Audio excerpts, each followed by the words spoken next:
Hello everyone, welcome to tasty leaks. আমি আজকে আপনাদের জন্য নিয়ে চলে এসেছি অরেঞ্জ কেক রেসিপি। আমার অনেক ভিউয়ারদের এই রেসিপিটার স্পেশাল রিকোয়েস্ট ছিল, তো আমি আজকে কি করে একদম কম উপকরণ দিয়ে ডিম ছাড়াই অরেঞ্জ কেক আপনারা বানাবেন তারই রেসিপি আপনাদের সঙ্গে শেয়ার করব। চলুন তাহলে দেখে নিই এটা বানাতে আমাদের কি কি প্রয়োজন। Tasty leaks. প্রথমে আমি একটা বড় স্ট্রেনারে দুটো ফ্রেশ কমলা লেবু নিয়ে নিয়েছি। কমলা লেবু দুটো নিয়ে আমি খুব ভালো করে এটা স্ম্যাশ করে নিচ্ছি। আর নিচে একটা কন্টেনার রেখেছি, তাতে পুরো অরেঞ্জ জুসটা ওটার মধ্যে পড়ছে। আপনারা ইচ্ছে করলে বীজগুলো বাদ দিয়ে মিক্সার গ্রাইন্ডারে একবার পেস্ট করেও অরেঞ্জ জুস বার করে নিতে পারেন, তবে সেক্ষেত্রে তেতো হওয়ার সম্ভাবনা খুব বেশি থাকে। তাই আমি প্রেফার করি অরেঞ্জ জুস এভাবে বার করে নেওয়ার। দেখুন পুরো অরেঞ্জ জুসটা আমি বার করে নিলাম। এখানে মোটামুটি 1 কাপ মতো অরেঞ্জ জুস রয়েছে।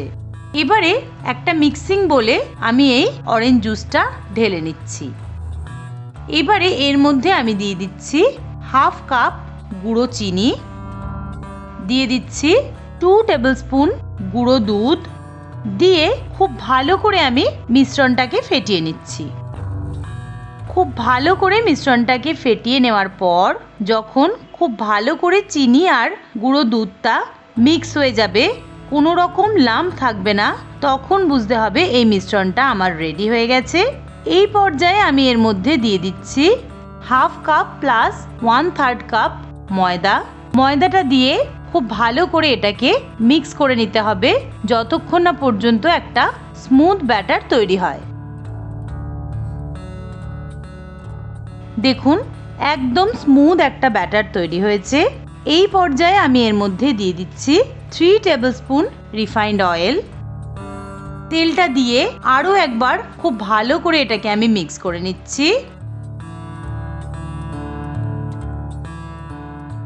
আরও মিনিট 2 এটাকে মিক্স করে নেওয়ার পর দেখুন কতটা সিল্কি একটা ব্যাটার তৈরি হয়েছে।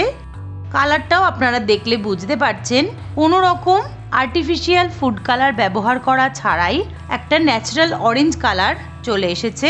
এবারে আমি এর মধ্যে দিয়ে দিচ্ছি 1/2 টিস্পুন অরেঞ্জ জেস্ট। এক্ষেত্রে বলে রাখি, অরেঞ্জ জেস্ট যখন এভাবে গ্রেট করে দেবেন তখন কিন্তু অবশ্যই খেয়াল রাখবেন কোনোভাবেই যেন কমলা লেবুর খোসার সাদা অংশটা এর মধ্যে পড়ে না যায়, শুধুমাত্র অরেঞ্জ খোসাটাই যেন এর মধ্যে যায়, না হলে কিন্তু এই ব্যাটারটা তিতো হয়ে যাবে। অরেঞ্জ জেস্টটা দিয়ে আমি আরও একবার খুব ভালো করে মিক্স করে নিলাম। এই পর্যায়ে আমি এর মধ্যে দিয়ে দিচ্ছি 1 টিস্পুন বেকিং পাউডার আর দিয়ে দিচ্ছি 1/2 teaspoon baking soda. Baking powder আর বেকিং সোডাটা দিয়ে খুব বেশিক্ষণ মিক্স করার দরকার নেই, একবার হালকা হাতে মিক্স করলেই ব্যাটারটা আমার একদম রেডি। এবারে আমি একটা অ্যালুমিনিয়াম ফয়েল নিয়ে নিয়েছি, তার মধ্যে আমি দিয়ে দিচ্ছি 1 টিস্পুন রিফাইন্ড অয়েল। খুব ভালো করে তেলটাকে আমি ব্রাশ করে নিলাম। এবারে এর মধ্যে আমি দিয়ে দিচ্ছি 1 টেবিল স্পুন ময়দা। ময়দাটা দিয়ে ঘুরিয়ে ফিরিয়ে আমি খুব ভালো করে অ্যালুমিনিয়াম ফয়েলটাতে ময়দাটা মাখিয়ে নিলাম। এবারে তৈরি করে নেওয়া ব্যাটারটা আমি ধীরে ধীরে অ্যালুমিনিয়াম ফয়েলটার মধ্যে পুরোটা ঢেলে দিচ্ছি। দেখুন এটা খুব বেশি হার্ড কনসিস্টেন্সির কিন্তু তৈরি হয়নি, একটা লাম্প ফ্রি স্মুথ ব্যাটার তৈরি হয়েছে। পুরোটা আমি এর মধ্যে ঢেলে দিয়ে এবারে একটু হালকা ট্যাপ করে দিচ্ছি যাতে অতিরিক্ত এয়ার বাবেলটা পুরোটাই বেরিয়ে যায়। এটা আমার বেক করার জন্য একদম রেডি। এবার একটা প্রেসার কুকারে 1 কাপ নুন দিয়ে ঢাকা দিয়ে হাই ফ্লেমে 2 মিনিট প্রিহিট করার পর ঢাকনা খুলে এবার আমি কেক ব্যাটারটা সহ অ্যালুমিনিয়াম ফয়েলটা তার মধ্যে বসিয়ে দিলাম, দিয়ে ঢাকা দিয়ে লো টু মিডিয়াম ফ্লেমে এটাকে আমি রান্না করব আধ ঘন্টার জন্য। মাঝে একবার আমি ফয়েলের কোনাগুলো একটু চেপে দিয়েছিলাম যাতে কেকটা বেশি ছড়িয়ে না যায়। দেখুন আধ ঘন্টা পর ঢাকা খুলে আমি দেখছি কেকটা আমার একদম রেডি। এবারে একটা ছুরি দিয়ে আমি চেক করে নিচ্ছি দেখুন ছুরিটাও একদম ক্লিন এসেছে, মানে কেকটা প্রপারলি বেক হয়ে গেছে। এবারে কেকটাকে আমি বার করে নিয়ে রুম টেম্পারেচারে আসা পর্যন্ত অপেক্ষা করব। 2 ঘন্টা পর এটা রুম টেম্পারেচারে চলে আসার পর এবার এটাকে আমি ডিমোল্ড করে নিচ্ছি। দেখুন কেকটা আমার একদম রেডি। এবার এটাকে আমি স্লাইস করে নিচ্ছি।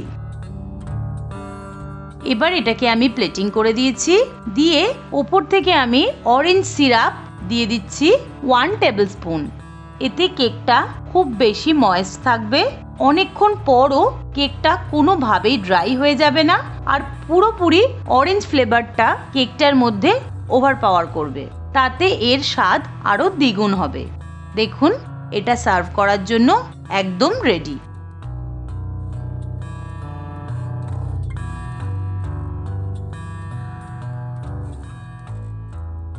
দেখুন আমি দেখিয়ে দিচ্ছি এটা কতটা সফট হয়েছে। তাহলে আর দেরি না করে অরেঞ্জ ফ্লেভার যাদের ভীষণ পছন্দ তারা এই ক্রিসমাসে এইভাবে অরেঞ্জ কেক বাড়িতেই বেক করে নিন, দিয়ে বড়দিন খুব ভালো করে সেলিব্রেট করুন। আর আমার চ্যানেলটা ভালো লাগলে অবশ্যই লাইক করবেন, শেয়ার করবেন, সাবস্ক্রাইব করে আমার পাশে থাকবেন।